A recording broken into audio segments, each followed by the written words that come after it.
Hey everyone, welcome back to the channel. And today I've got a really special video for you guys.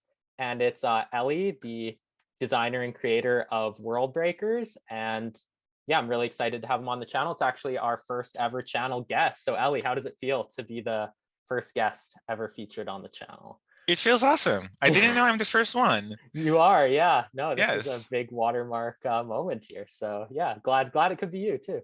Yeah. And thank you for having me. I love that you have a channel which is at the intersection of so many games. Players typically, you like content creators typically focus on one or two games, but I think you're one of the most diverse creators out there. Yeah, I appreciate you saying that. Yeah, that's definitely something we try to do is have a bit of a variety of stuff for everyone. So, but yeah, let's chat about World Breakers here. So for a viewer just coming across this video who maybe isn't aware of the ongoing Kickstarter or doesn't know anything about the game, what's sort of the big general pitch of the game? What is World Breakers? Sure. Worldbreakers is a two-player card game which is set in the 13th century in Mongolia. And it borrows from Android Netrunner, from Arkham Horror LCG, from Magic the Gathering. Each one of the players is a wall breaker, and you're controlling the board by playing follower cards. And your goal is to play location cards and slowly develop them. As you develop locations, you get power. The first player to reach 10 power wins the game. So a lot of influence from these different LCGs, but a lot of new twists as well.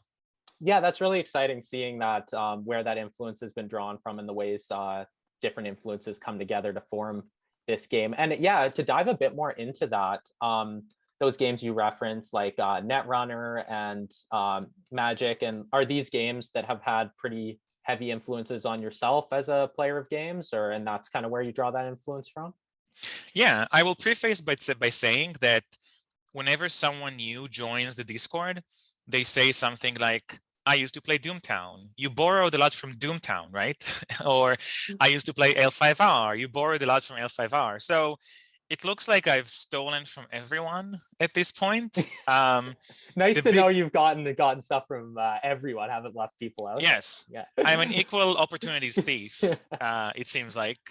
The um the biggest official influences are definitely Netrunner. I've been a competitive Netrunner player since Fantasy Flight rebooted the game in 2012. I playtested for Fantasy Flight. I ran tournaments, including the New York Regionals. So very involved with the Netrunner community. Magic the Gathering, I've been playing since I was 10. I took some breaks along the way. At one point, I literally spent all my money on Magic, and then I took a break for a few years before I came back. Had to And let the wallet recover a little bit before going back. Eh? pretty much, yes. It's funny because back in 2004, Kamigawa came out for Magic, and that was the set where I wasted all of my money. Like literally, my bank account was at zero, and Wizards just released a new set in Kamigawa, and I love it. I've been drafting the hell out of it. So I think that there's something from my past is calling me. Um, and also worker placement games like Agricola, like Kalis. I'm a huge fan of these types of Euro board games, and their influence is pretty obvious once you start playing World Breakers.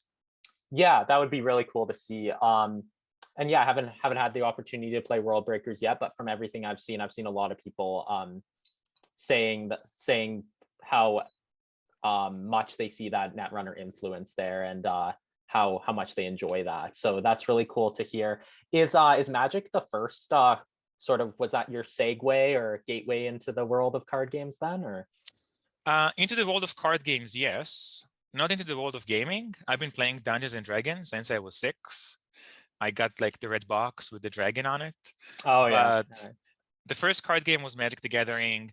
I'm from Israel, and when I was a kid there, that was pretty much the only game in town. We didn't have any of the other games that were released in North America. But it was fine. There was more than enough Magic the Gathering players. A few years afterwards, I actually started playing Middle-earth: The Wizards, which is a card game which is based on Tolkien's Lord of the Rings. And that's a great game as well. It still has an active community all these decades later. The game was discontinued in the late 90s, but a group of fans has been keeping it alive all these years. So I actually think Team Covenant covered it last week. Actually, I was going to say that's how I'd heard of that, because I saw their channel advertising that a little bit. From last week? Yeah. And one of the interesting things about Middle-earth: The Wizards is that every expansion came with a whole set of factions, and these factions played differently from all the previous ones.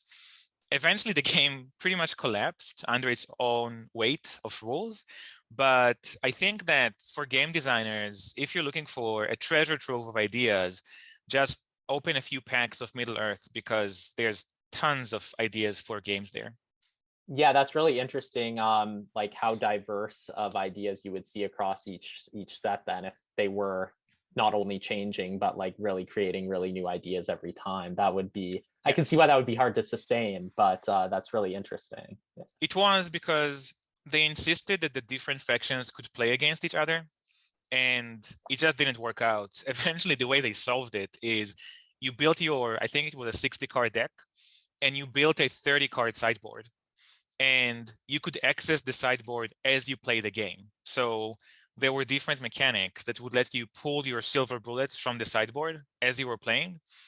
And it worked, but it was a bit finicky. Yeah, I could see that being a quite a bit of overhead there. Yeah. Right. Another great game was the Babylon 5 collectible card game. And that one is unique because it's designed for 4 players. And every player plays a different faction from the world of Babylon 5, which means finding a gaming group was non-trivial, because you had to have 1 Earth, 1 Minbari, 1 Centauri, 1 Narn. But when you actually got these people under around the table, it was really exciting, because the rules were symmetric, but every faction had its own essentially win conditions through cards called agendas. So again, I'm pretty sure that if I stare at Worldbreakers long and hard enough, I would see some ideas from Middle-earth and Babylon 5 that somehow crept in. That sort of seeped their way in there, and in various ways. Through my unconscious. Well, that's interesting too, that it was kind of like it would be hard to find that group of all the 4 different elements there, but when they come together, stars align and you really get a great experience. So yes. Yeah. Well, and I guess to speak a little bit more about Netrunner, and in terms of the origins of your creation process in Worldbreakers, was any of that inspired at all by Fantasy Flight's support of Netrunner ending due to the licensing with Wizards? Like, when did this idea for Worldbreakers really kind of take hold for you? What are the origins of that? I quit Netrunner in 2016, and I've been fiddling and toying with ideas for sets ever since. The way that Fantasy Flight designed the game was heavily biased towards economy and sitting there and counting your money and your opponent's money, and then going through a catalog of cards and figuring out what your opponent could do with that money, which was interesting, but I thought really didn't take advantage of what the game could offer. So I've been playing with my own designs with the hope of one day releasing them either as a reskin or a reboot or whatever. Then Fantasy Flight lost the license in 2019, and a group of fans called Nisei started releasing their own content for the game. And they've been doing a fantastic job. So I can't compete with them. Their content is really, really smart, really sharp, cool ideas, very creative and inventive. And they really conquer that. And in some way it was liberating, because instead of trying to build something Netrunner, I could go back to the drawing board and ask, what are my favorite things about Netrunner and about gaming in general, and how can I bring them into a game? Yeah, I think that's a really interesting thing you touched on, is that as opposed to building cards based on the current framework and established rule set of Netrunner, you're able to just take a step back and say, if I were to do this my way, how would I do that right from the very baseline of building this up? So yeah, that's very interesting. And one of the limitations of Netrunner is that it's very complicated. in a good way. I love Netrunner. I think it's the best card game ever made from the brain of Richard Garfield. That person knows what he's doing, Oh apparently, yeah, when it comes to card games. he's been around the block. Yeah. Yes. I mean, Magic the Gathering, Netrunner, and Vampire the Masquerade are all brilliant games with very strong communities to this day. But the game is complicated. The game is not very newcomer friendly. And newcomer, especially to the card game genre in particular, if someone hasn't played any card games before, Netrunner is not a getaway game for them, while something like Magic might be. So I was looking to simplify, to reduce the cognitive complexity of the game while still keeping it interesting and engaging and strategic. And as you pointed out, being able to get out of the Netrunner framework was very helpful in that regard. Yeah, I played a lot of Netrunner myself through like FFG's Netrunner, but I haven't had the opportunity to look at any of the Nisei cards yet or play any of their new stuff, but I've heard a lot of really great things about it. So hearing you sort of shower your praise on that is makes me want to check out their new stuff. So oh yeah, they're a bunch of really smart people, and I love what they've done with the game. Yeah, and then I think that's really cool too, how that's actually what they've done has been a big contributor to you moving to Worldbreakers. I think that's a very interesting thing. So to touch a little bit more on something new player friendly and for players who are new to the card game genre, that's really kind of something is that a strong focus of yours here then with Worldbreakers and something that you want this to really be as accessible as possible? It wasn't intentionally initially, but I've been fortunate to work with Jamie Perconti, and they're actually the rules manager for Netrunner, and they're fantastic at optimizing game engines. So Worldbreakers was much more complex before Jamie came on board, and they really simplified a lot of the game. So while initially beginner friendliness was not an explicit design goal, it pretty much became one once I've worked with Jamie long enough that the game really became much more accessible. And I would say that now cognitive complexity is something that both of us are thinking about as we're building up the game, thinking about expansions and so on. Yeah, and that's really exciting for me to hear because I think that is an area that a number of these games do struggle with, whereas they're great games, but in terms of maybe getting a wider appeal and what a wider audience involved, it's a bit more difficult when there is as much nuance there as there are with some of them. So yeah, that's something that's exciting to me to hear, is that Worldbreakers might be a little bit easier to get just people newer to the genre involved. And the looking at the undisputed champion of card games, Magic the Gathering, the latest expansion, Kamigawa, got fantastic reviews on theme and gameplay and draft experience. Wizards really nailed it with this expansion. But one thing a lot of people are saying when you go on Twitter and such is that this expansion is one of the most complex in years. It just has mechanics inside mechanics inside mechanics, to the level of people are saying that usually they're playing Magic with their 12-year-old kid, and now their son or daughter can't figure out the game. So Yeah. if your game is so complicated that a 12-year-old can't get it, then you're probably a bit too complicated in general. Yeah, and I guess that's sort of the line on the spectrum a lot of people are probably trying to find, is how can I have the depth in my game that I want to with keeping the rules overhead at a point that's more accessible. And Oh yeah, yeah. and it can be done. Kids have been playing chess and Go and other classic games for millennia. Yeah, I mean, yeah. So it can be done. It's just balancing the creative vision of the set design with the cognitive complexity of the game overall. Yeah, and that's awesome to hear. That's something that is really kind of shifted your thinking more onto the forefront of your mind while designing stuff.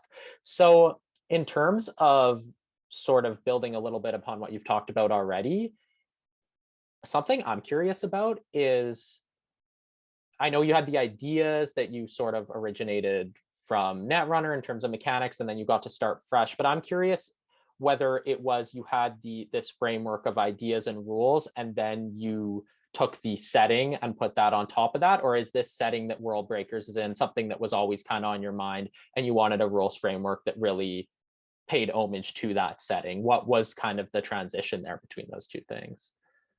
That's a great question. And the initial design was pure engine. There was no theme, there was no settings, and it's something that is usually very easy for me. So I prefer my games to have some sort of theme and settings, but I don't need it to be strongly encoded. So if it's just a light theme, I'm fine with it.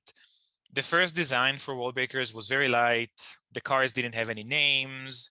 The types of the cards were creatures and spells. So it was very basic. It was really all about the engine. But for the first 2 months of the game, I was working with a good friend of mine, Rob, on development. And he's an amateur historian.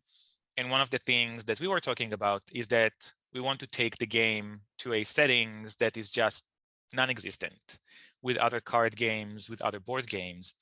And he made a few suggestions, and 13th century Asia just came up as a beautiful historical period that is just fascinating the more I look into it. And it was very easy to take the mechanical ideas and dress them with that setting. And furthermore, just going to that place in time provided a wealth of ideas for design and mechanics.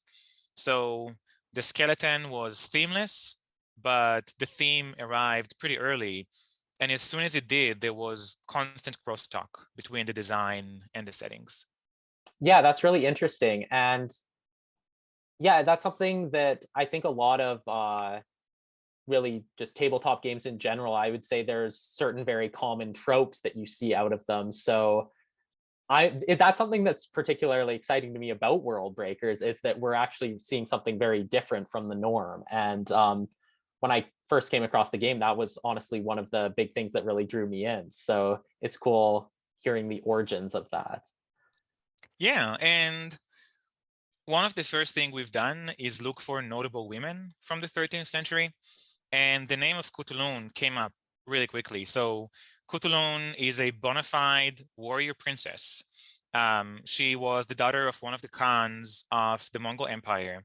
And she has been renowned for her leadership skill and her fighting skills. There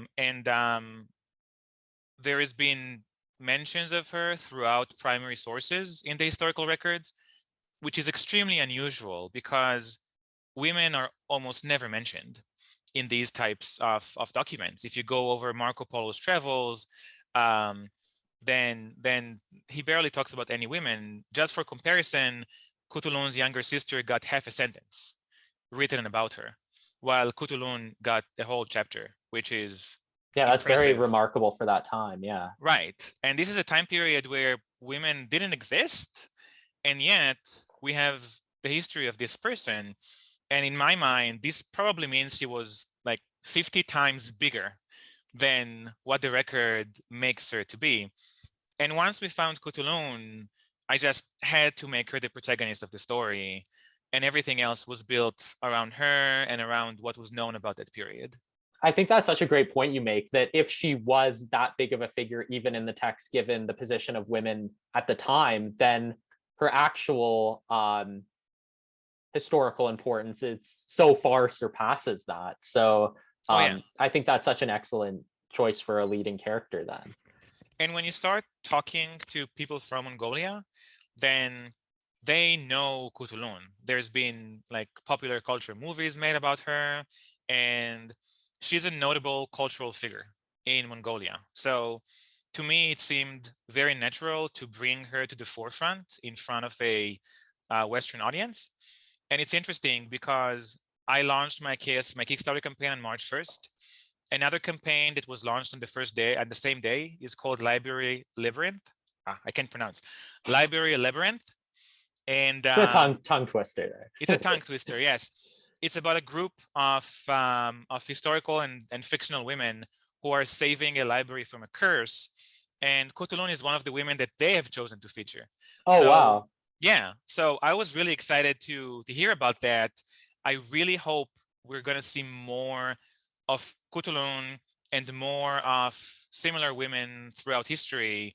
Right now, it's really a blind spot in the Western canon, and I want to see more of it in Yeah. different games and movies and books and so on. Yeah, absolutely. I can speak to my own experience that Cotulon isn't someone that I had heard of before. So just having my own world and view opened to this, not only this time period, but these figures that I wouldn't have come across otherwise is really interesting. And I think that's just really, like you said, opening up Western society and culture to things they haven't necessarily been exposed to. So not to mention just great diversity and representation there as well. So that's very awesome to see. Yeah, that was a big part of it. That was a big part of choosing the 13th century. Europe was a footnote during that period. And there has been some trade coming from Italy, coming from the Champagne fairs, but the big players were east of Europe. So there were the Mongols who conquered quite a bit of territory. There was Egypt. There was different countries in the Levant. There was Persia. There was India. And all of these countries have Mongolians and Persians and Egyptians and Indians and so on. And these form the cast of the game. And you can actually see, you can literally see the cast behind me. I don't know how clear it is in like the illustration up there. But there's like a token white guy and everyone else is Arab or Mongol or Indian or something else, because these were the people of that period. Yeah, and that's awesome that just seeing them actually brought to the forefront and having that representation there. And that's that has definitely been something I've noticed that a lot of newer games, a lot of card games, tabletop games are getting better about having that diverse representation. So very, very cool to see here. That was something else actually when I first came across the game. I was very excited to see that. Yeah, I think, you know, setting aside all the woke arguments about diversity and representation, which are super important, by the way, but let's say you don't believe that stuff. I'm just bored of like Western European knights and wizards and Yeah, princesses and queens and so on, and Game of Thrones. I'm just like, I've been doing it since I was 6. So for yeah, 32 years, that's all I've been doing. Like when I was 6, I got the red box as a gift and it was all about that. And then Magic was all about that. And then all the games I played and all the books I read were all about that. So I think that representation and diversity are a moral and ethical choice. But even if you don't believe in that, I imagine you just want to see some cool new stuff. So let's go somewhere else, which we haven't been to before. you got a two birds with one stone there, I think. Yeah, because like you said, it's that's really we've been seeing all the same stuff for so long that this really is like a breath of fresh air, I would say. So something I was curious about, and I was wondering if, and for anyone who wants to find Worldbreakers, I'll have a link to the website and to the Kickstarter campaign below. When does that Kickstarter campaign end? When do people have until, just so they're aware? The campaign ends on March 31st. So it's 9 days from the day of this recording. And if you like the game, I'll start by saying that you can learn all about the game on the website and the YouTube channel. You can also play Worldbreakers on Tabletop Simulator, Tabletopia, and Print and Play. So the entire game is there with all the art, all the rules. This is not a prototype. The game is done. The purpose of the Kickstarter is to print it. Apparently, printing stuff is really expensive. And especially now, yeah. yes, especially now. And even more so, getting printed stuff to people's houses is much more difficult than sending them an email. Yeah. I imagine the viewer might be surprised, especially if you're in North America and you're used to Amazon just shipping stuff to your house for either free or almost free. It doesn't really work that way for the rest of us. So the campaign is there to manufacture the game and freight it and ship it. And you can play the game on Tabletop Simulator. The game is fully funded, which I'm very proud of. We got funded in 8 hours. So the game is definitely going to exist. And if you like what you see, I would really appreciate it if you go and support and pledge. Yeah, I mean, congratulations on having the game already funded, of course. That's really exciting to know that this is something that's definitely happening, and then just seeing it grow so much past that is super cool. Something and actually the reason I brought up the website was on the website it does talk about this mysterious substance mithium, which the Worldbreakers are using to magnify their natural talents. And I myself was curious if you could share with us some more about what mithium is and how these Worldbreakers use it, because I think that's something that's very interesting. I would love to. From a meta-thematic perspective, I wanted to create an alternate history game. And oftentimes in alternate history, there's a big decision, and the big decision changes the course of history, and this is how we end up somewhere else. So if you've read or watched The Man in the High Castle by Philip K. Dick, in that like piece of art, the Germans win the World War II, and this is how history diverges. In Worldbreakers, we took a bit of a fantastic approach. And the idea is that humanity has discovered a new substance, a new type of crystal called mithium.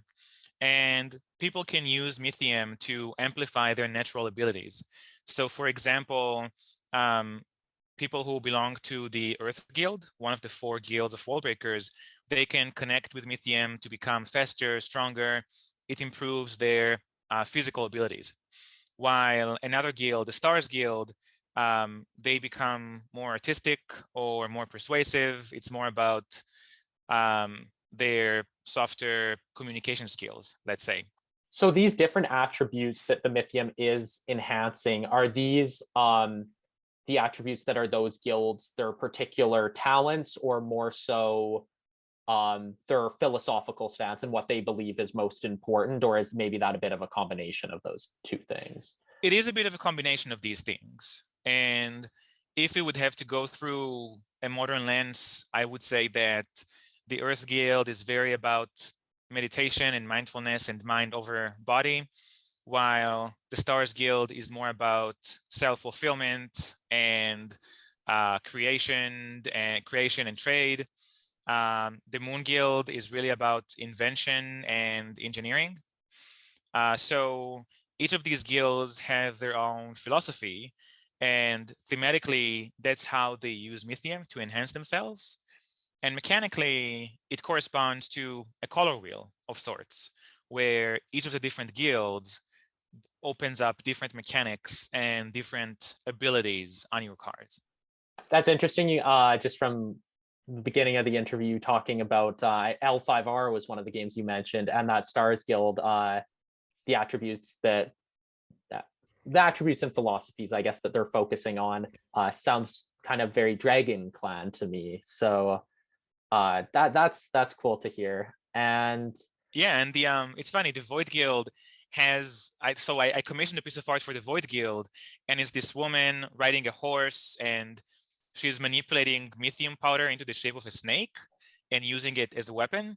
And people told me that looks like an L5R unicorn clan.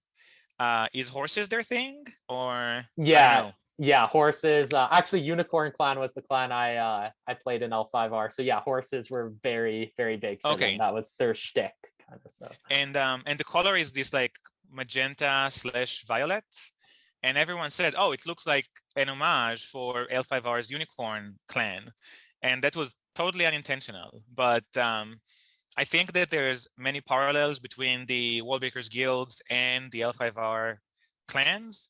Not intentional, but similar ideas, I guess. So if you've played L5R, you would feel at home with Worldbreakers. Yeah, I know what you mean. Where not exactly the same, but there's those are more sort of general ideas and philosophies that govern those clans. So it makes sense there would be that overlap there. Right. And actually reminded me, one of the different things about Worldbreakers compared to the other games is many of the games we talked about, all of the games we talked about, came from these big companies. And Fantasy Flight in particular is known for minting these LCGs, printing them for a spell, and then cutting production, cutting support. And it happened with Netrunner, it happened with L5R as far as I know. Likewise, Doomtown was very popular until the company just left it and fans had to come in. I would say that in some ways, this is my attempt as a fan of the genre, as a player, to create one of these games. And hopefully that's going to give it a bit more credibility with regards to long-term support. This is not a strategic decision from a company that is building a portfolio and so on. This is really a passion project for initially one person, but now a team and a growing community. And I hope that we can bring some of the energy of some of these volunteer organizations to create the game and keep it living long-term. Yeah, it is. I mean, there's some irony in that term there, a living card game, where all of them, FFG canned them and they died actually. So yeah, it's that's something I'm happy to see too, is that myself, Hal on the channel, and just our channel, we're huge fans of the LCG model and the expandable card game model versus the CCG, and just how much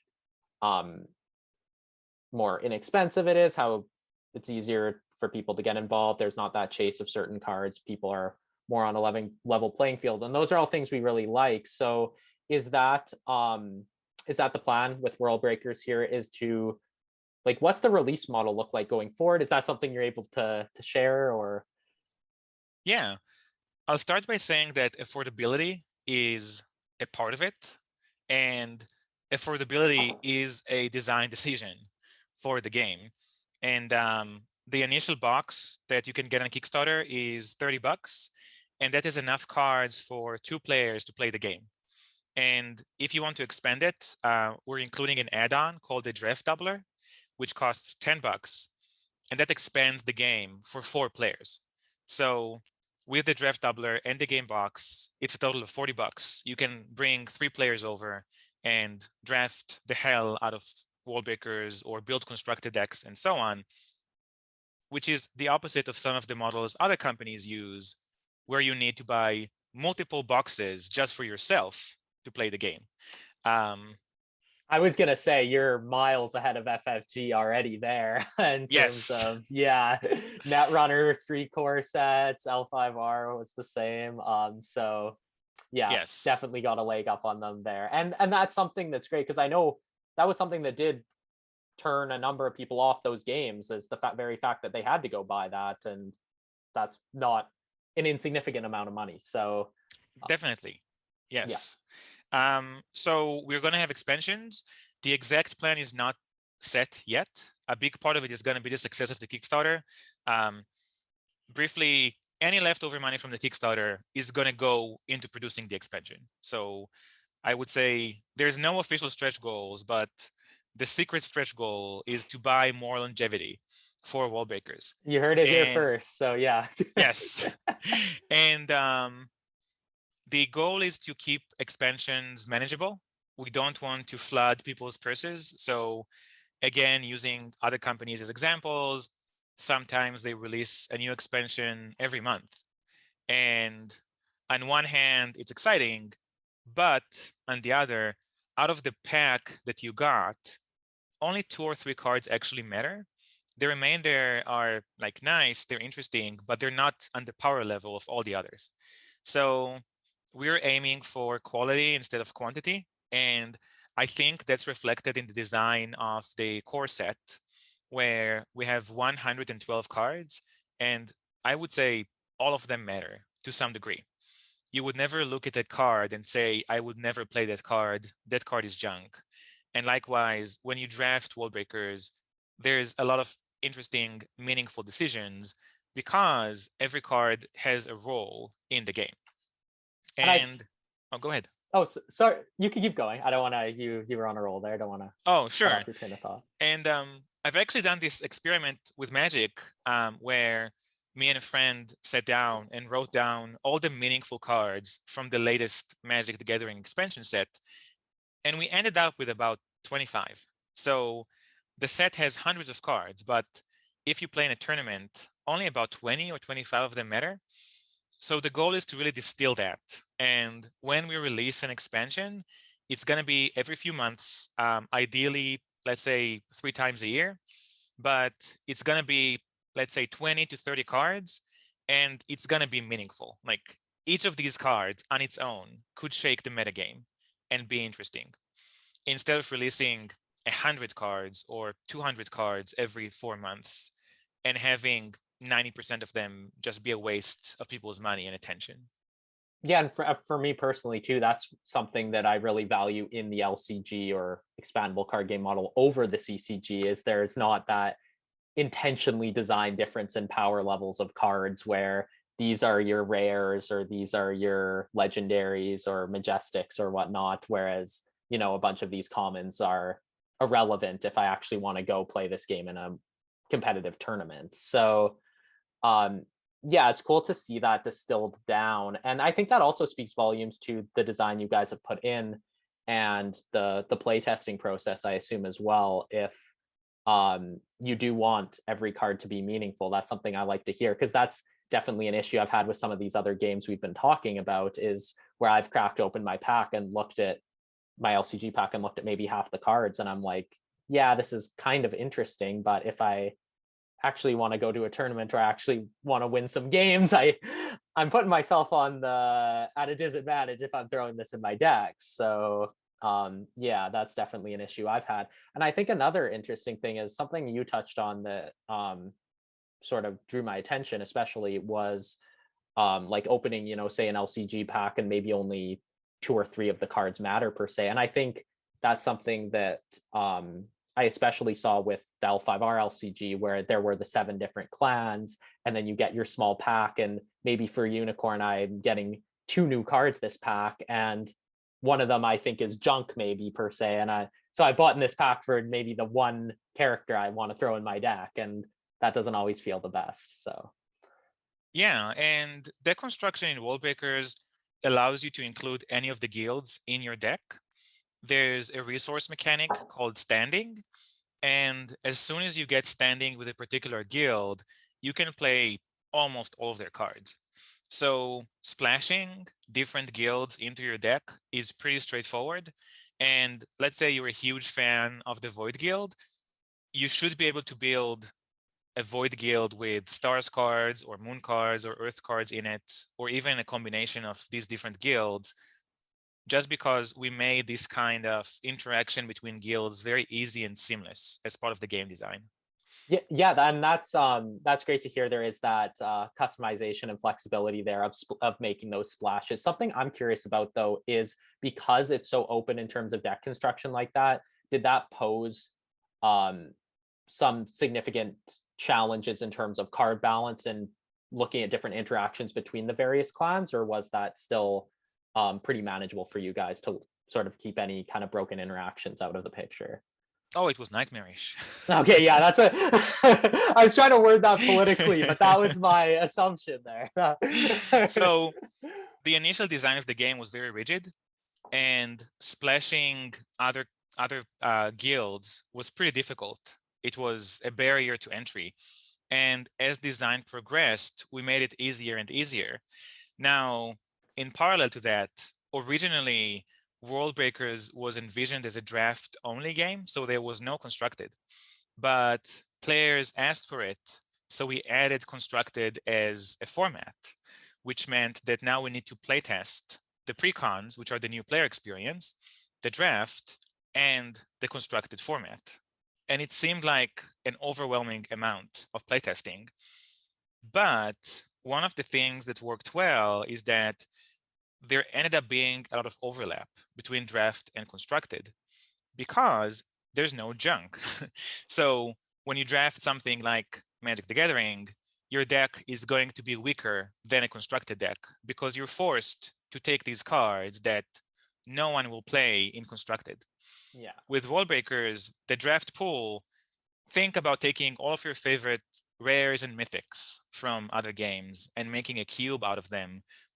That is what you end up with Worldbreakers. So when we were playtesting constructed, we improved the draft. When we were playtesting the draft, we improved constructed. And in effect, by adding more formats, we actually made playtesting much more efficient. And that gave us some more power, especially when some players only like particular formats. So some people just want to play constructed, some people just want to play draft. Even those players that focus on one format contributed to the playtesting of the other format. So we really lucked in that regard. And it made playtesting much more efficient and seamless than it would be otherwise. Yeah, that's cool to have that overlap there just by the very nature of that you don't have junk cards in your core set. And speaking from a value sense too, in terms of, people pledging their $30 on Kickstarter to get the Worldbreakers core set, just knowing that there's not that junk there, not only can they afford it, but they're actually getting a full box of good, fully playable cards is super exciting. So something that I know you've touched on a couple times now is the various formats and methods of play. Is that something where I know you said constructed was kind of the byproduct of people asking for that. Is this sort of a combination of that in terms of trying to give people what they want and also really getting the most value you can into this core set and having the most various ways people can play and experience and enjoy it? Yeah, that's a great way to put it.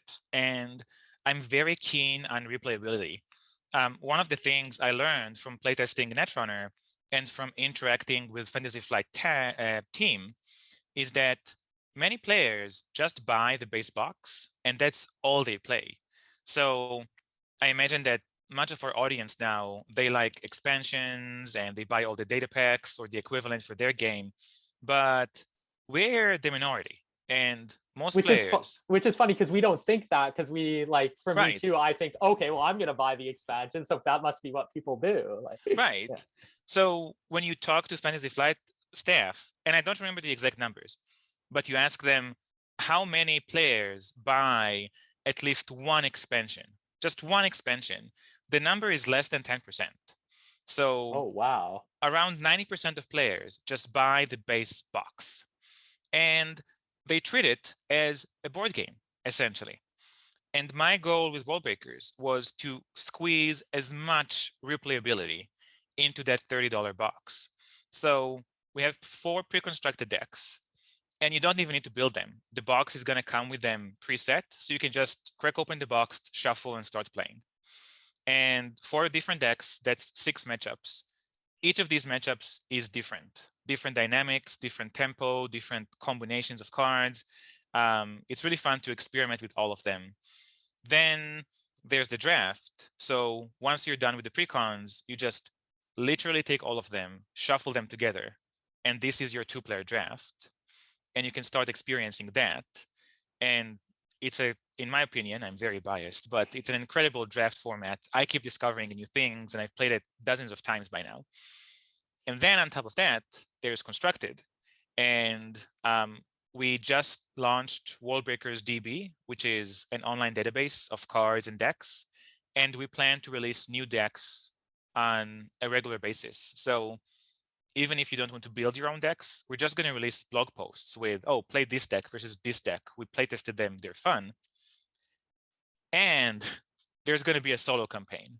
So if you just want to play on your own, you just want to discover the story, if you just want a challenge versus the automaton, there's going to be that as well. So there's 4 different formats, lots of free playability. And if you're going to buy a $30 board game for 1 to 2 players, Worldbreakers, I'm pretty sure, wins on the replayability front. Yeah, I know. I can't argue with that because, yeah, especially talking about the solo mode you mentioned, that is something I read on your website too. And I think there's a lot of value there for a lot of people who maybe they don't really have maybe a local community, or they just a way to experience the game maybe when their friend isn't able to play, or hard to manage different schedules, they're busy, like a way to still experience the game just on their own, I think then actually makes it more likely for them to also play the other formats because they've gotten maybe comfortable with the system through playing that solo, perhaps. Yeah, and we're trying to keep the solo experience as close as possible to the two-player experience. So many of the strategies you learn as you play solo are transferable to the two-player game. And that's something that's encouraging to hear, because I know there are some games that have solo modes where it's, hey, I can play the solo really well, but this doesn't really translate to the head-to-head experience. So you feel there's a lot of overlap there? I think so. And one of the things I've done as I was developing the solo mode, my wife, Einat, she's the creative director on Worldbreakers, and I would ask her to sit next to me as I was playing the solo mode and to rate whether this looks like a two-player game based on her experience. And anything that didn't feel like a two-player game, we just found a way to either drop it or tweak it so that it's closer to the two-player experience. It's not one-to-one because in the solo mode, your opponent is an automaton. They're controlled by a deck of cards, and their resources work differently than they do for a regular player. But for you, the resources are the same, the actions are the same, the cards are the same, everything is the same. And I do think there is a lot of transfer between these different modes. Yeah, that's really awesome to hear. And I know the draft, like you mentioned, is something that I'm really excited to try out, because that's something that, for me, coming from a background of playing a lot of these different LCGs, I played a bit of Doomtown as well, that isn't a format that is really, I would say, almost ever supported right out of a core set. I know Netrunner did it a little bit with some of their draft packs and things like that, but it's not a format that's usually supported within kind of the LCG family of games. So that'll maybe be even a bit new for some people, like myself included. Yeah, and I do wonder why companies don't offer that. Once you have the game printed, just suggesting some sort of cube for draft is relatively straightforward. I think the assumption is that drafts are meant to sell booster packs. And if you don't have booster packs, there's no point suggesting it as a format. But Cube Draft is immensely popular with Magic the Gathering players, and that is by design. Does not involve booster packs. Vice versa, the purpose of a Cube Draft is to get you as far away from booster packs as possible. Yeah. And for Worldbreakers, I was really looking to address the needs of these players that love drafting and love LCGs and don't want to play Magic the Gathering. They Yeah. exist. So if you do enjoy limited formats and you're looking to try something new, just give Worldbreakers a shot. Again, it's on Tabletop Simulator. You can try it. The draft takes about an hour. So I think it's worth your time. Yeah, I think especially even talking about just backing the core set itself at a $30 price point, that's such an accessible barrier of entry for people. I think it's, for anybody on the fence, like, go for it and really give that a shot. So something else that I'm curious about, I know we've been talking about these, actually, I wanted to mention, you talked a little bit about like Worldbreakers DB, and I saw that I think you made a tweet about it, and I saw how it looks kind of similar to like Netrunner DB or Five Rings DB. Is that was that like the same person who built that, or is that just inspiration from those? It's not. So as I was working on Worldbreakers, I actually reached out to Alciende, the person who wrote Netrunner DB, and asked them, hey, any chance you'd be interested? And they weren't. They're busy with other stuff. Yeah, yeah, that's fair. Yeah. Yes. I think it's a testament to the strength of our community that one of the software engineers on the Worldbreakers Discord, their name is Thessaloniki. They just took it as a volunteer project and designed it all on their own. They're using Netrunner DB, which is open source, as a starting point, but there was some heavy lifting that they had to do to adapt it to Worldbreakers, and they've done a great job. They've taken feedback from me and from Jamie in building it, and They even added a feature to export your deck to Tabletop Simulator. So you can build your deck in Worldbreakers DB, push a button, load it into Tabletop Simulator, and then go play. Oh, Which, that's awesome, because yes, as someone who uses a fair amount of Tabletop Simulator myself, that's not normally a thing. And normally building a deck is kind of a nightmare in there. So yes. yeah. So they really lower the learning curve for bringing your deck into Tabletop Simulator, and I think it made playtesting constructed much easier than it was up to this point. So I'm super excited that we launched it last week. Yeah, that's incredibly cool that that's like already something that's happened even while your Kickstarter campaign is just ongoing, that that's something that exists already at this point. That like you said, I think that's a testament to the communities around these games, which is really one of, if not the best things about these expandable card games, are the communities that form around them. Right. So oh yeah. I want to show you one more thing. Just a sec. Yeah, sure, for sure.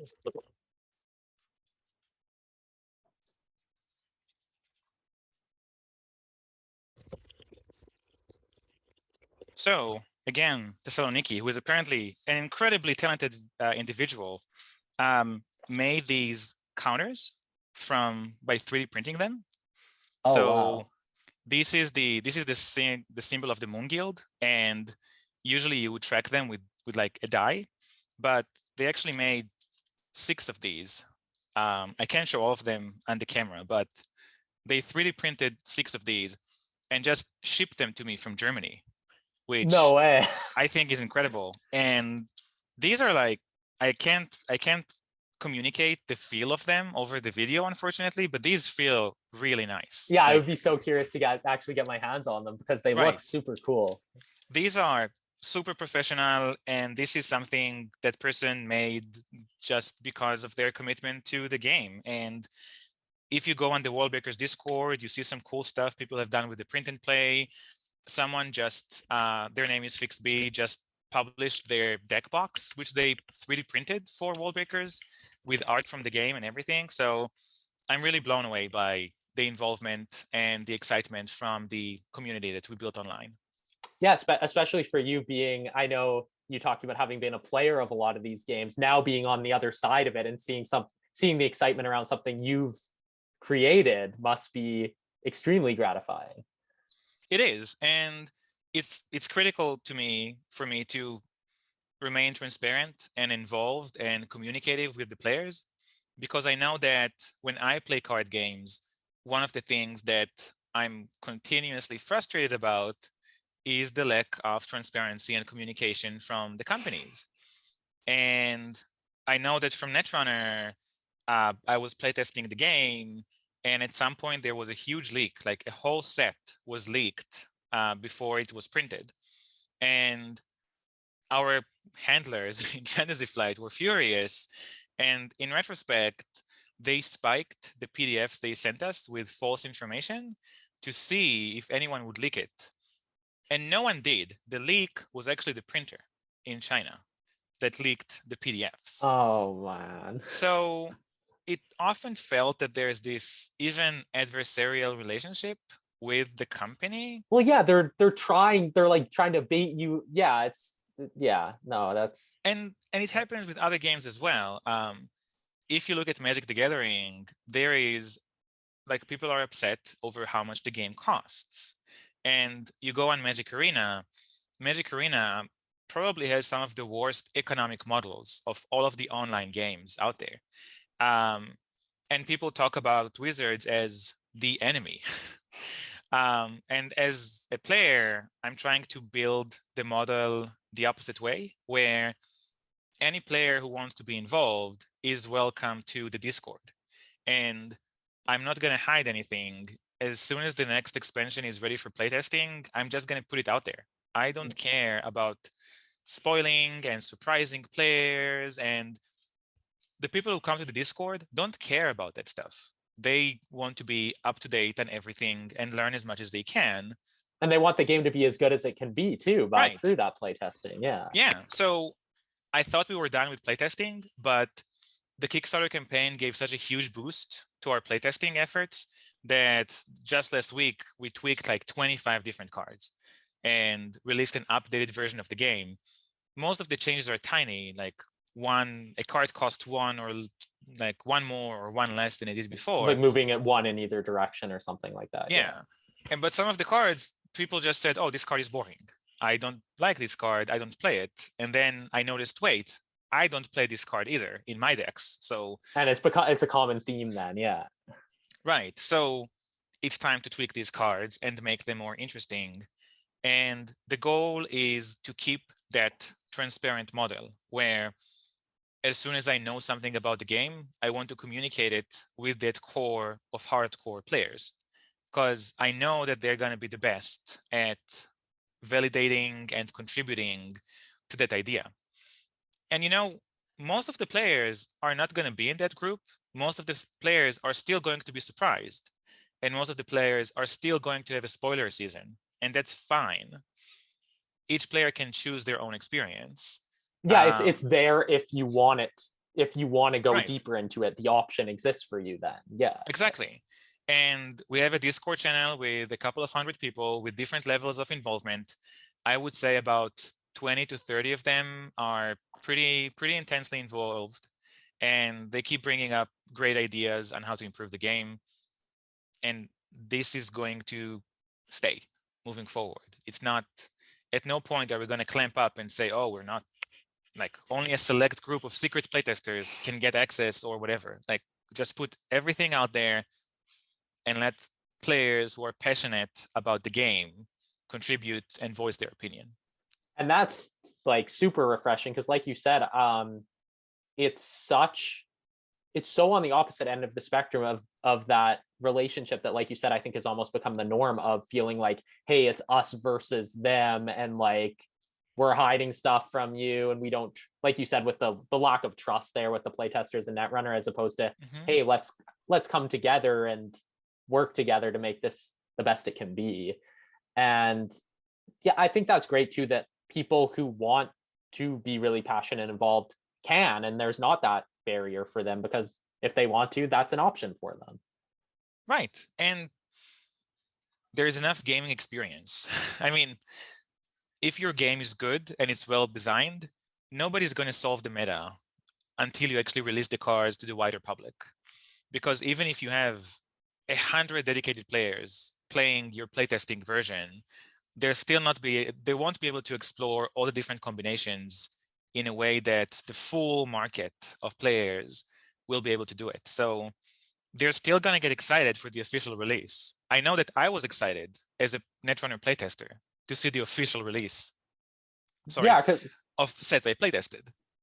Because it's like, yeah, the reality is the more playtesting data, the better. And that small sample size can never compare to some combo that could be found once the game's out in the wild like that. Right. There's always going to be more playing and testing and iteration once the game is out. It's nigh impossible to try all the combinations in a customizable card game. Even with Worldbreakers, we currently have about 110 cards. There's 4 different guilds. And I built a deck that starts with the Void Worldbreaker. His name is Ruknadin Kurshach, and adds some cards from the Earth Guild. So it's a Void Earth deck. And another person on the Discord just published their own Void Earth deck, and it's completely different. About 10 cards are different, I think. So a third of the deck is different, which I find really interesting, because you would think, oh, it's a 2-color deck, there's going to be one way to build it. But no, there's at least 2, maybe even more. Yeah, potentially beyond that. And I know, talking about like play testing and balancing these things, I'm curious, I know a lot of us from, whether it's whatever card game background, we're familiar with terms like maybe like restricted list or cards getting banned. Is there any kind of philosophy you have on handling the meta and balance and things like that going forward once the game is out to the broader public, and maybe there's a very dominant deck archetype, or too dominant, I guess is the better term? Like, do you have any kind of philosophy on how you want to handle those kind of things? You know, our playtesting is so good, we're not going to have any issues with that. We're not going to have any banned or Oh restricted. yeah? Okay. Yeah, we Careful, solved because it. you said it on camera. Yeah, So. we solved it. Like all the stuff that Wizard has been unable to solve for 30 years, we got it. On a more serious note, the plan is to organized.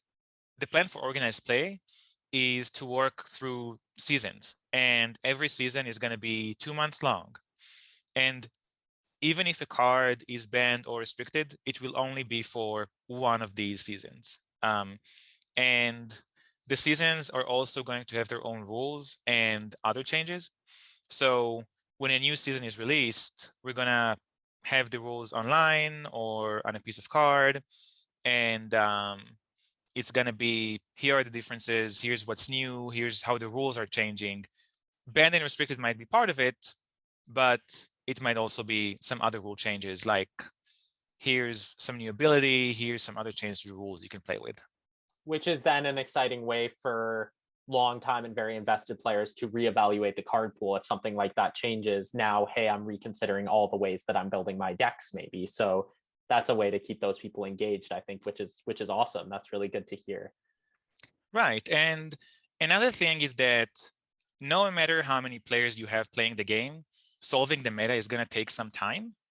And if you reshuffle it every 2 months, then in my opinion, it's going to keep it fresh. Because with every change, the rules are going to change enough to keep the game familiar, and all the core skills you got are going to be there, but deck construction is going to vary quite a bit.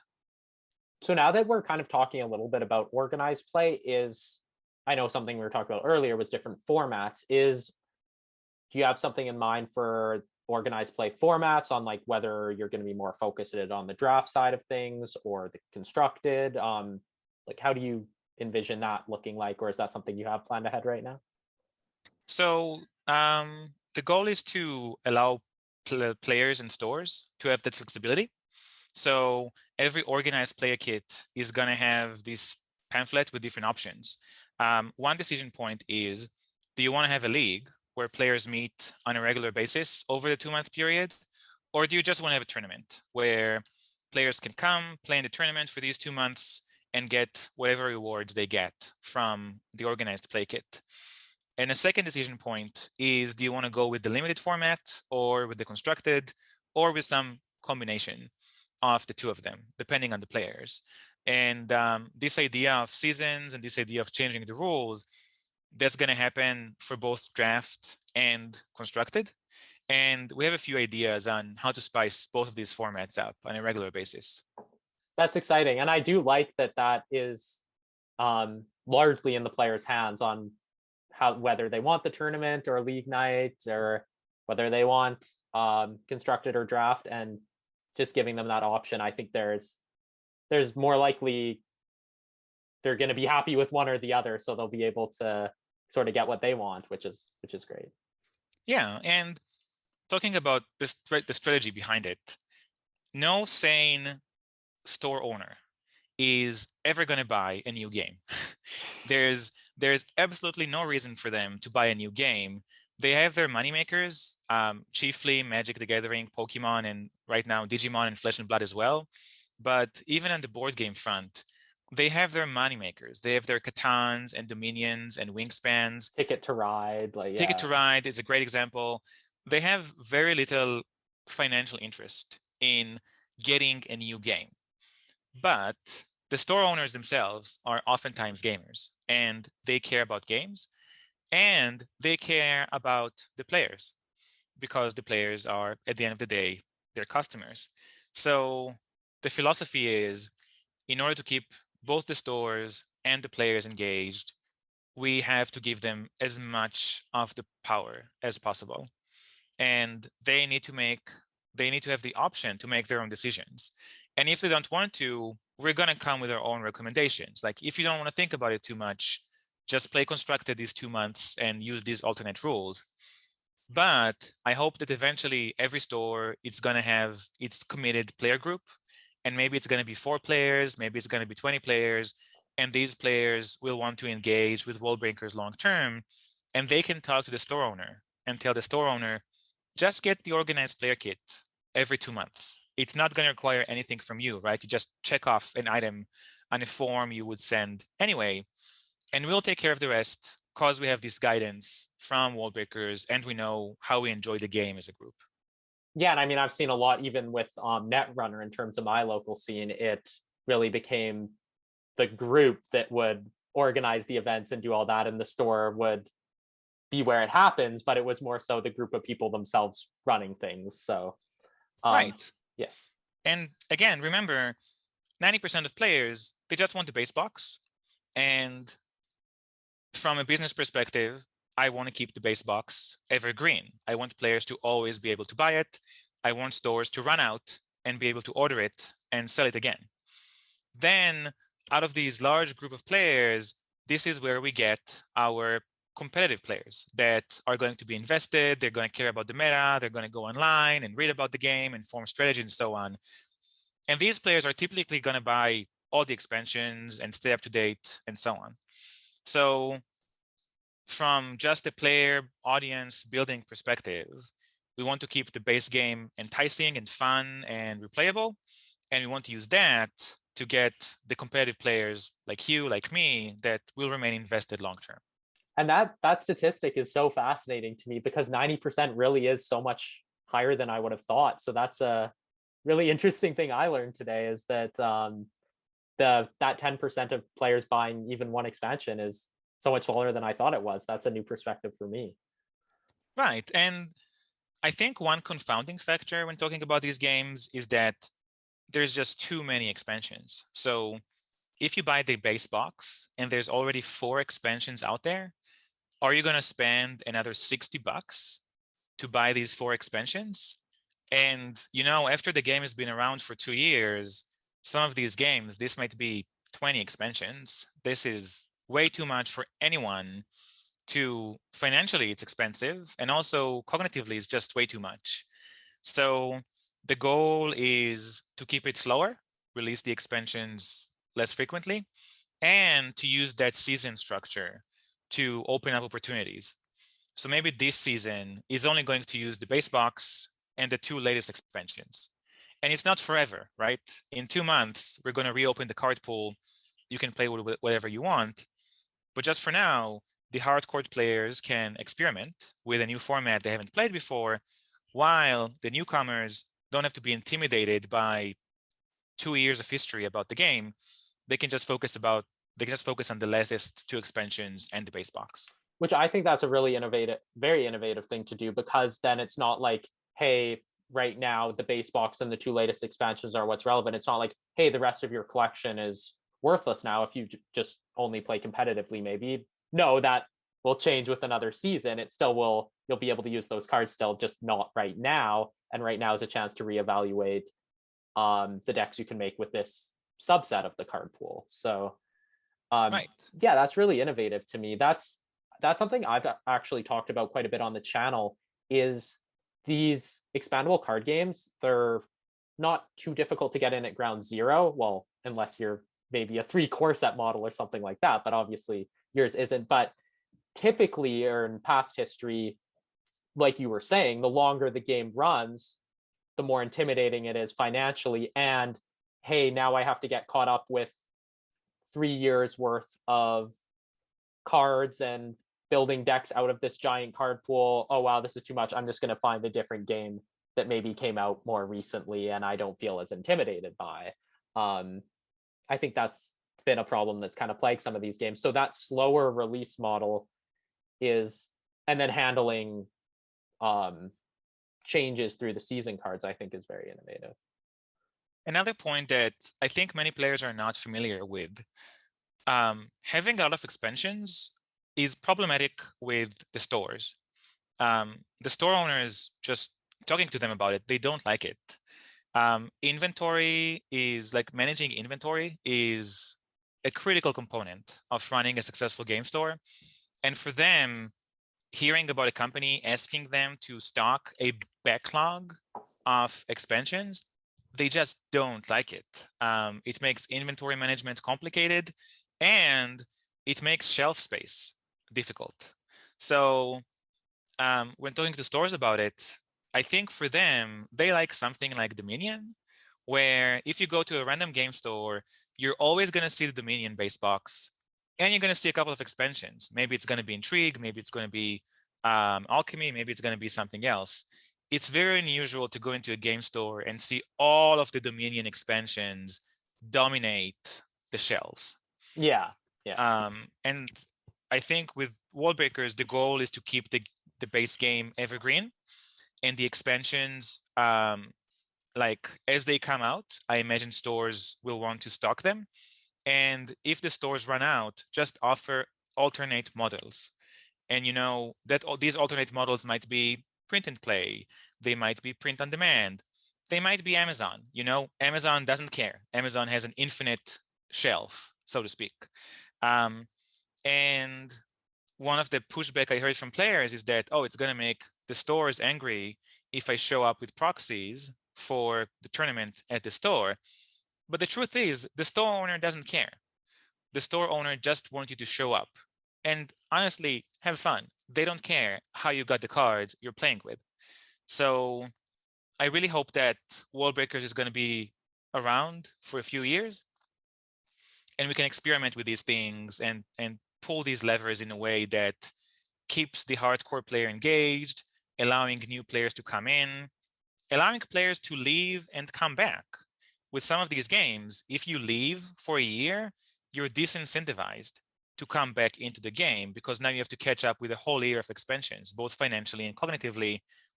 I hope we manage to avoid these traps and keep the game more open and flexible and accommodating for different players. That's such a good point you make, especially like at the end there in terms of leaving and not feeling as though you can return because now you're so behind. That definitely was something that was an issue with a lot of the LCGs. And something, it's funny you mentioned the like the number of SKUs stores have to worry about and stuff as well with the number of expansions, because I know you mentioned at the very beginning of the interview like Arkham Horror LCG. Like I know they just made that transition into repackaging their former cycles into just like 2 boxes instead of having the 8 different SKUs. So even seeing like a big company like Fantasy Flight kind of realizing that being an issue in terms of the stores, because I heard a lot of people who played Arkham, it's like, hey, I want to experience the story but I can't find pack number 4 anywhere or something like that. So yeah, and I think that I want the game to be around for years, and I need the players to like it, of course, but I need the stores to like it as well. I need the stores to feel, the store owners, I mean, they're human, right? To feel that I'm on their side, and I want them to be able to offer a product which, let's be honest, doesn't make them that much money. Compared to some of the... It's not Magic or Flesh and Blood, yeah. Right. So if you look at the balance sheet of an average store, about between 50 and 90% of it is collectible card games on its different iterations. The rest is pretty much the passion of the store owner and like the mission of the store owner to bring this hobby to a wider audience. And you hear it when you talk to them as well. Like nobody opens a gaming store to become a multimillionaire. It doesn't happen. So by keeping the model accessible to the stores, I hope we can gain some more longevity for the game as well. I think that was a great point you made about the store owner not caring where you showed up with your cards for their tournament or event from too, because they could be proxies, or you could have just easily bought those cards online or from another store. So like the fact that they're proxies doesn't hurt them. You could have bought it somewhere else, which wouldn't give them the revenue from it either. So right. Yeah, they'd be happy that you're at your store, and while you're there, you know, maybe you pay to play in the event or whatever it is, and you're taking part in it, and they want you to have a good time, like you said. So yeah, they gain foot traffic, they gain entry fees that some stores have. Many stores are hybrids now. They offer beverages and food in parallel, so they gain that. If you're in the store, you might buy some product that you might not have otherwise. And again, let's be honest, it's an excellent way to promote the next pre-release or draft or limited format for one of the moneymakers. Because many of the players who play our card games, they do play one of the big 4 games. And by coming to your store, they're going to see, oh, there's a draft this weekend. So they're going to RSVP to that. It's all about generating foot traffic and creating these opportunities for players to engage with your store. I hope that Worldbreakers is not going to generate money for them just because of the way the market is working. But I think it's going to be enticing enough for them financially. And I think the players are going to be excited enough to convince the stores to bring it as well. Yeah, and to make that work. Because yeah, I think there's something to be said too for some degree of loyalty towards your local store, or the store you often play at too. If I'm going and playing Worldbreakers once a week at one of my certain local stores, then if I want to buy some certain other game or something like that, I'm more likely to go buy it there because, hey, I value what this store is doing and they're giving me a place to play this. I want to support them. So right. I think there's that overlap. At this point, we had 2 players. So players on the Discord often recommend game stores I should reach out to. We had 2 players who recommended stores, and the store owners made the pledge to the Kickstarter. So they're going to order copies for the store. And I just told these players, you should cancel your pledge. You should just cancel your pledge to the Kickstarter campaign. And you should go and you should tell the store owner, I canceled my pledge because I'm going to buy it from you. And I'm going to make less money, but I don't care because I know that now that player and that store owner, they're excited about the game. And it's all about longevity. It's all about having Worldbreakers here a year from now, and 2 years, and 3 years, and moving forward. Yeah, which having that positive relationship between players and stores and yourself and Worldbreakers, that's more important than the little bit extra now, because that's what's going to keep people coming, I think. So I think that's a great point you make. Right. You have to have the stores on your side. You have to have the players on your side. Somehow, as many companies don't do it. And the games don't survive. The games just, they flatline and you don't see them anymore, which is a shame in my mind. Which flatline is a nice little, call out Netrunner there. Yeah, in terms of what we have left to talk about, really, I think I just wanted to really give the floor to you if there's anything else you wanted to discuss or share, or maybe give like your sort of final pitch to someone who's maybe watched through the video, they're on the fence about whether they want to back Worldbreakers Kickstarter. Just what would you say to that person? So first of all, just go and check it out. If you have Tabletop Simulator, just get the module, open it up, look at the cards, see if they speak to you. Go to Worldbreakers DB, see if you like the aesthetic, if you like how stuff looks. Don't make any purchasing decision until you actually try it. There's no reason, there's no FOMO. This is the dumbest Kickstarter campaign ever because there's no FOMO. There's reverse FOMO. I don't want you to make any decision until you actually try it.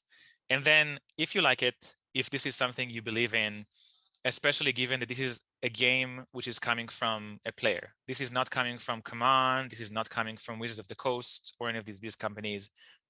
If you believe in this, come and pledge, get a base copy or get the deluxe. And I promise that any money that we make here, there's going to be no profits because any potential profits are immediately going to go into creating the expansion and the future of the game. And I really appreciate that you said that, even during your chance to kind of make that pitch, just be like, just the very fact that you're saying, hey, don't make a decision before you try my game is, I think speaks volumes to the transparency you were talking about earlier with people. And hey, it's all right there. Go and see if that's something you like. And that's something that I'm really happy to have you on the channel and have you talking about it, because I love that attitude and energy around the game. There is a lot of manipulation we could have put in, like, oh, the box is going to have 60 cards, but we're going to have a stretch goal for 70 cards and a stretch goal for 80 cards and a stretch goal for whatever, golden doubloons and well, that's how that's how these Kickstarters do it too, is right. Yeah. And like, we designed the game with certain components and with certain amount of cards and with a certain solo campaign, and you're going to get all of it. There's no FOMO, there's no stretch goals. the game is funded, so I'm already happy. And if the viewer says this looks cool, I'm going to wait until it's released, I'm totally fine with that. But again, if you are excited and you want to feed into that engine and help the expansions get created and come out as soon as possible, now is the time to pledge. Yeah, and I love that too, that it's that there isn't that FOMO in terms of extra cards and things like that in the Kickstarter, because we were talking earlier about, the person who shows up interested in Worldbreakers 2 years from now, and now it's not, oh, I need to go track down a Kickstarter copy, or I need to buy these extra cards somewhere else. It's, no, I can still just get my base set and have the same cards you do. So yeah, I will point out that the campaign has some cosmetics. So there is some promotional cards which are functionally identical to existing cards, but they look different. For example, one of them is in Mongolian, which I found I enjoy this kind of stuff. Yeah, I love that too. That's I a enjoy, nice touch. yeah. So there's 3 ancient history cards, one in Greek, one in Hebrew, one in Mongolian, and they're only going to be available through the first edition. But as core game pieces, they're just reskins of existing cards. So you will never need to hunt the Black Lotus of Worldbreakers. That's never going to happen. If you do like cosmetics, for example, the campaign is going to come with oversized Worldbreaker cards. They're going to be this big. If you enjoy that kind of stuff, then now is a great time to get it, because it's only going to be, as part of the first edition. But even that, it's not Kickstarter exclusive. We're probably going to have 1,500 copies of the first edition. About half of it is going to go to Kickstarter. The other half is going to go to stores. So as long as you're going to see that first edition clause on it, you'll be able to get it. Trying to minimize FOMO. I'm an awful salesperson, but that's what I believe in. Hey, and that's what I respect most there, is that it's about what you believe and not just some sort of more economically driven shallow sales pitch. It's, hey, this is what I believe, and this is my vision for what I want this to be. So that's something I really respect. And it's a card game for people who love card games. So if you love card games, I think it's worthy of a spot on your shelf. All right, well, I think that wraps up everything for me, unless there's anything left you want to say. No, thank you for having this interview, and the viewers, thank you for listening. Yeah, well, thanks, Elli, for coming on. And if you guys made it to the end of the video, thanks so much for watching. Make sure to click like or subscribe if you haven't already and you're enjoying our content. And go and check out Worldbreakers.